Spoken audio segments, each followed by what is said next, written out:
ঢাকা বিশ্ববিদ্যালয় কেন্দ্রীয় ছাত্র সংসদ ডাকসু ও হল সংসদ নির্বাচনের প্রচারে ব্যস্ত সময় কাটাচ্ছে বিভিন্ন প্যানেলের প্রার্থীরা। ডাকসু ও হল সংসদের তফসিল অনুযায়ী আগামী ৭ সেপ্টেম্বর পর্যন্ত প্রচার চালাতে পারবেন প্রার্থীরা। ছেলেদের হলে প্রতিদিন সকাল ১০টা থেকে রাত ১১টা পর্যন্ত ও মেয়েদের হলে রাত ১০টা পর্যন্ত প্রচারের সুযোগ রয়েছে।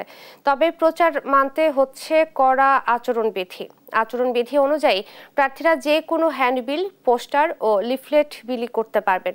তবে ক্যাম্পাসের কোথাও এগুলো টানানো কিংবা সাঁটানো যাবে না। এদিকে ডাকসু নির্বাচন উপলক্ষে আগামী ৭ সেপ্টেম্বর থেকে ১০ সেপ্টেম্বর পর্যন্ত ঢাকা বিশ্ববিদ্যালয়ের সব ক্লাস ও পরীক্ষা বন্ধ থাকবে।